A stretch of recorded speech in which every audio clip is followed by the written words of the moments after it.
Hello there, my name is Richard. Like I talk about animation. Today we're talking about a new series on HBO Max called For Devil. Now this cartoon is the first time you actually heard it.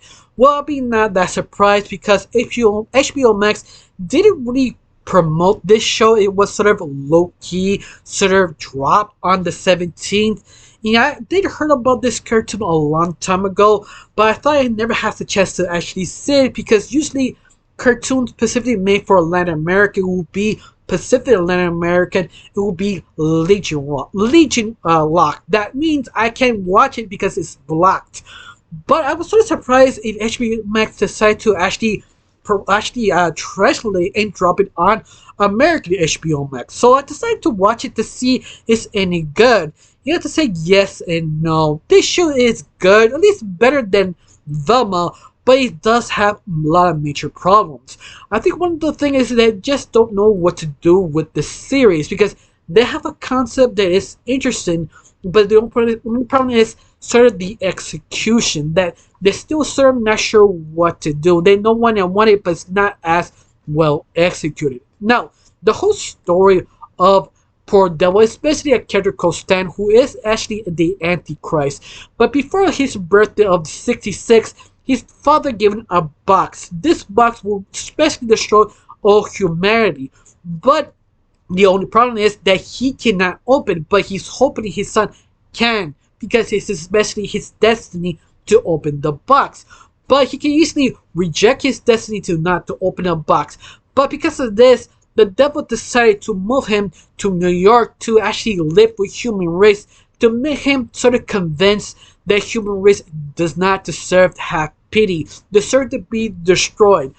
But interesting enough, Stan actually took this opportunity to become a real actor and singer because he only wanted to do that. He never has the chance to actually see human people. This is the first thing he actually interacting with them.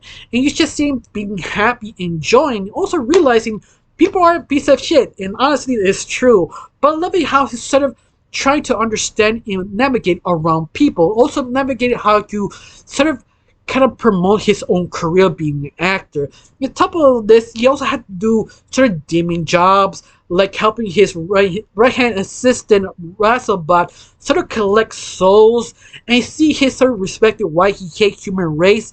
And he basically, Rasselbot is sort of kind of an old soul, the person who hates people, and he hates humanity in general. But at the very end, he does care about people, only people that is basically innocent, who shows actually has a human soul, human decency, and that's probably the best parts every time the show us about humanity, that he proves that people do deserve to be saved.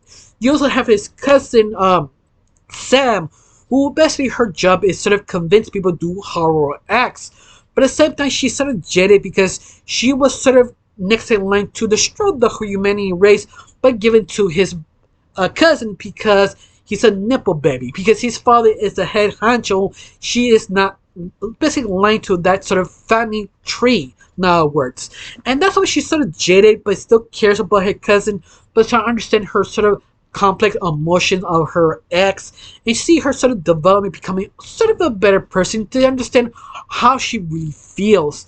Now, at the end of the whole episode, you find out that actually is angels on this world who want to kill Stan because he knows the one who basically destroyed the whole world.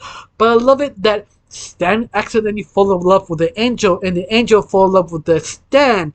So you see the sort of dynamic, sort of Romeo and Juliet sort of situation, trying to make it work.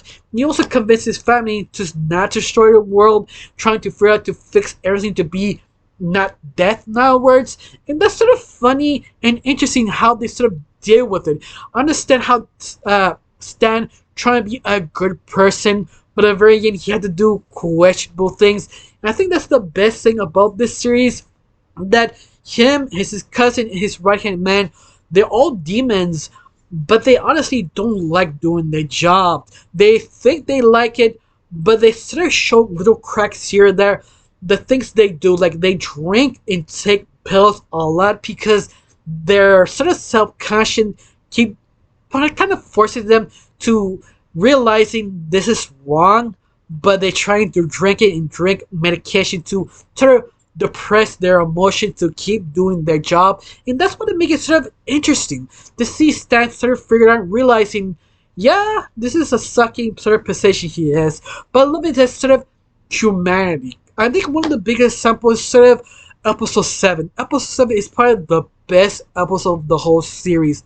Especially, you're not focused on the main lead, you focus on the side character who has cancer and not realizing she about to die, go to hell. But in between, you have Beelzebub who tried to kind of do the process to basically not to interrupt her sort of passing. And that's sort of interesting to see this character realizing something is wrong, but she doesn't understand. And her life getting worse and worse till she realizes she's in hell. And she's trying to figure out what to do, but at the very end, she just cares about the cat. And she want to go back to save her cat. And you just see Malzaba, who is part of the most cold-hearted person of the whole group, understanding that so well and give it sort of a clue to sort of get it out. And that's just sort of kind of deep and interesting because you just see how this content could actually be so amazing if they have more money and experience. But all that, episode 7, I highly recommend it. Just watch because it's really a gut punch. It kind of make me almost cry about the series. Of course, the series is not perfect because some company doesn't work and does, and that's the main problem to watch this series. It's not a frustrating show, but it's something that you can see hoping to do get a season 2. But other than that, I really can't say much. That I just kind of recommend it. At least watch episode 2 and episode 7. Or at least episode 7 just in general, because that episode deserves just watch it by itself. Now, I got really nothing else to say. Just one question. How you feel about the series? Do you heard it? You didn't not heard it? Do you like it? You didn't? Tell me down below. Let me know. I got nothing else to say. Just thanks for watching. Don't forget to subscribe and have a wonderful day. Bye.